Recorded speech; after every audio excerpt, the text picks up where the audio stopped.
السلام علیکم ورحمۃ اللہ وبرکاتہ۔ الحمدللہ رب العالمین والصلاة والسلام علی سید الانبیاء والمرسلین، اما بعد فاعوذ باللہ من الشیطان الرجیم، بسم اللہ الرحمن الرحیم۔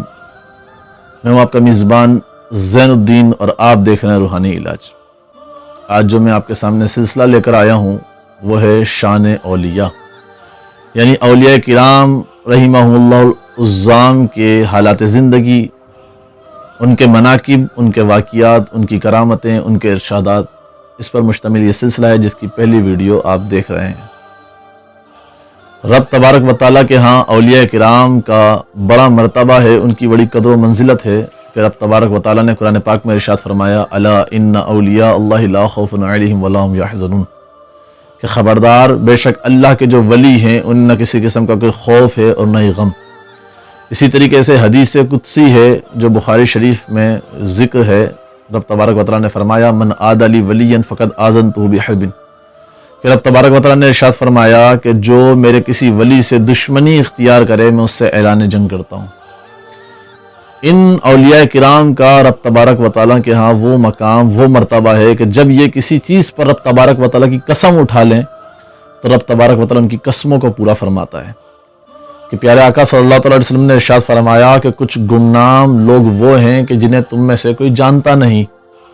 فرمایا ان کی حالت انتہائی ابتر ہوتی ہے، کوئی دیکھے تو دیکھ کر دھتکار دے، اور فرمایا کہ ان کا اللہ تبارک و تعالیٰ کے ہاں مقام یہ ہوتا ہے کہ اگر وہ رب تبارک و تعالیٰ کے لیے کسی بات کی قسم اٹھا لیں تو رب تبارک و تعالیٰ ان کی قسموں کو پورا فرماتا ہے۔ یہ امت محمدیہ صلی اللہ تعالیٰ علیہ وسلم کے اولیاء کرام کا مقام و مرتبہ ہے۔ تو آج میں جن شخصیت کا تذکرہ کرنے جا رہا ہوں وہ ہیں امام جعفر صادق رحمۃ اللہ تعالیٰ علیہ۔ اس سے پہلے کہ میں ان کے تذکرے کی طرف بڑھوں، آپ ہمارے چینل کو سبسکرائب کریں اور بیل آئیکن کو لازمی پریس کریں تاکہ ہر نئی آنے والی ویڈیو آپ تک پہنچ سکے۔ تو حضرت امام جعفر صادق رحمۃ اللہ تعالیٰ علیہ، ان کو دو نسبتیں حاصل ہیں۔ سب سے پہلے تو یہ کہ یہ اہل بیت میں سے بھی ہیں، اور دوسری چیز یہ کہ ان اولیاء کرام میں ان کا شمار ہوتا ہے کہ کوئی کسی بھی سلسلے سے وابستہ شخص ہو، جب اس کے سلسلے کے شجرے کو آپ پڑھنا شروع کریں گے تو اس کا سلسلہ آخری میں جا کے پہنچے گا حضرت امام جعفر صادق رحمۃ اللہ تعالیٰ علیہ سے، اور پھر ان کے بعد حضرت امام حسین رضی اللہ تعالیٰ عنہ، اور اس کے بعد حضرت مولا کائنات علی المرتضیٰ شیر خدا کرم اللہ تعالیٰ وجہہ الکریم رضی اللہ تعالیٰ عنہ تک سلسلہ جاتا ہے۔ تو آپ کو دو نسبتیں حاصل ہیں کہ آپ اہل بیت میں سے بھی ہیں اور دوسرے اولیاء کرام میں سے بھی ہیں، اور آپ کا جو مقام و مرتبہ ہے وہ بے انتہا بلند و بالا ہے۔ آپ کا جو لقب ہے وہ ابو محمد ہے، یعنی آپ کا مکمل نام ابو محمد امام جعفر صادق رحمۃ اللہ تعالیٰ علیہ ہے۔ آپ انتہائی متقی، پرہیزگار اور عبادت گزار اشخاص میں سے تھے کہ ایک مرتبہ حضرت داؤد طائی رحمۃ اللہ تعالیٰ نے آپ سے سوال کیا، مطلب آپ سے یہ کہا، یہ عرض کی کہ حضور آپ مجھے کچھ نصیحت ارشاد فرمائیں۔ آپ یہ سن کر خاموش ہو گئے اور انہیں کوئی کسی قسم کی نصیحت نہیں کی۔ حضرت داؤد طائی نے کہا آپ جو نسب رکھتے ہیں، آپ جو نسبت رکھتے ہیں، یعنی آپ اہل بیت میں سے ہیں، تو آپ کے لیے مجھ پر نصیحت کرنا واجب ہے، ضروری ہے۔ آپ نے جب حضرت داؤد طائی رحمۃ اللہ تعالیٰ علیہ کی یہ بات سنی تو آپ نے فرمایا کہ میں تمہیں نصیحت کیا کروں، مجھے تو اس بات کا ڈر لگا رہتا ہے کہ کل کہیں بروز حشر میرے جد امجد حضور علیہ الصلوۃ والسلام میرا ہاتھ پکڑ کر یہ کہیں کہ تو میری آل میں سے تھا تو نے میری اتباع کیوں نہیں کی۔ یعنی اتنا ان کے اندر خوف خدا، خشیت اور تقوی کا غلبہ تھا کہ وہ کہتے ہیں کہ میں کسی دوسرے کو کیا نصیحت کروں، حالانکہ آپ جو ہے وہ بے انتہا متقی تھے، پرہیزگار تھے، اس کے باوجود آپ کا یہ مقام و منصب تھا۔ حضرت امام اعظم ابو حنیفہ رحمۃ اللہ تعالیٰ علیہ سے آپ نے سوال کیا یہ بتائیں کہ دانش مند کون ہے؟ تو حضرت امام اعظم رحمۃ اللہ تعالیٰ علیہ نے فرمایا کہ دانش مند وہ ہے جو برائی اور بھلائی میں امتیاز کر سکے، فرق کر سکے۔ آپ نے فرمایا یہ تو کوئی بات نہیں، فرمایا کہ برائی اور بھلائی میں امتیاز تو جانور بھی کر لیتے ہیں۔ امام اعظم ابو حنیفہ رحمۃ اللہ تعالیٰ نے فرمایا وہ کیسے؟ آپ نے فرمایا ایسے کہ جو ان کا خیال رکھتا ہے، جو انہیں کھلاتا ہے، جو انہیں پلاتا ہے، وہ اسے کچھ نہیں کہتے، اور جو انہیں مارتا ہے، اذیت تکلیف دیتا ہے، اس سے جو ہے وہ کاٹ کھاتے ہیں، اس کے پیچھے لگ جاتے ہیں۔ تو امام اعظم ابو حنیفہ رحمۃ اللہ نے فرمایا اچھا تو آپ بتائیے دانش مند کون ہے؟ فرمایا وہ جو دو بھلائیوں میں سے بہتر بھلائیوں کو اختیار کرے اور مصلحتاً دو برائیوں میں سے کم برائی کو اختیار کرے، فرمایا وہ دانش مند ہے۔ تو یہ حضرت امام جعفر صادق رحمۃ اللہ تعالی کا تقویٰ تھا، یہ ان کی نصیحتیں ہوا کرتی تھیں جو بے مثل و بے مثال تھیں۔ آپ رحمۃ اللہ تعالی علیہ انتہائی خوف خدا والے، خشیت والے، رب تبارک و تعالیٰ کی عبادت کرنے والے۔ اور حضرت امام جعفر صادق رحمۃ اللہ تعالی علیہ کے حوالے سے یہ بھی ملتا ہے کہ جب خلیفہ منصور نے جو ہے انہیں قتل کرنے کا ارادہ سوچا، یعنی قتل کرنے کا ارادہ بنایا، تو اپنے درباریوں میں سے یہ حکم دیا لوگوں کو کہ جب وہ آئیں، یعنی جعفر صادق یہاں پر آئیں گے تو میں ایک اشارہ کروں گا، تو جلادوں کو حکم دیا جب میں اشارہ کروں تو تم ان کو قتل کر دینا۔ تو حضرت امام ابو جعفر صادق رحمۃ اللہ تعالی جب دربار میں آئے تو خلیفہ منصور پر ایسا خوف کا غلبہ ہوا، اس پر ایسا رعب طاری ہوا، اس پر ایک ایسا لرزہ طاری ہوا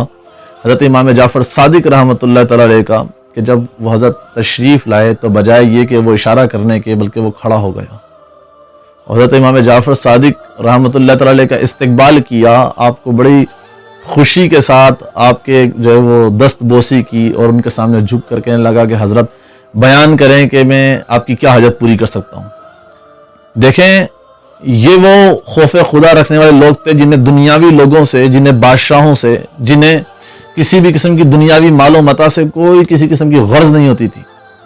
ان کی نظر فقط رب تبارک و تعالیٰ پر اور اس کی رضا پر ہوتی تھی۔ انہوں نے فرمایا میری حاجت یہ ہے کہ تو آئندہ مجھے دربار میں طلب نہ کرے تاکہ میری عبادت اور ریاضت میں خلل واقع نہ ہو۔ یہ آپ کا مقام و مرتبہ تھا۔ پھر اس کے بعد جب وہ تشریف لے گئے، یعنی حضرت امام جعفر صادق رحمۃ اللہ تعالی علیہ واپس تشریف لے گئے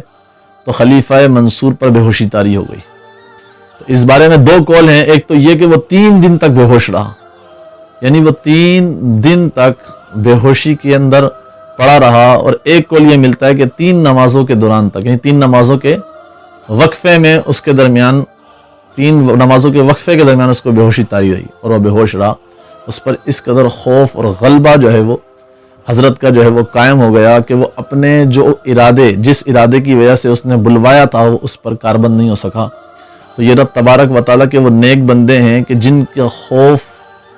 لوگوں کے دلوں میں، ظالموں کے دلوں میں، دشمنوں کے دلوں میں گھر کر جاتا ہے، اور جن کی محبت مخلوق میں بانٹ دی جاتی ہے کہ پیارے آقا صلی اللہ تعالی علیہ وسلم نے ارشاد فرمایا کہ جب رب تبارک و تعالیٰ اپنے کسی محبوب بندے سے محبت کرتا ہے، یعنی اپنے کسی بندے سے محبت کرنے لگتا ہے، تو حضرت جبرائیل علیہ السلام کو بلواتا ہے اور فرماتا ہے کہ اے جبرائیل سنو، فلاں شخص سے میں محبت کرتا ہوں تو تم بھی اس سے محبت کرو، اور اہل سماوات یعنی آسمان والوں میں اور زمین والوں میں یہ ندا کر دو کہ رب تبارک و تعالیٰ فلاں شخص سے محبت کرتا ہے تو تم بھی اس سے محبت کرو۔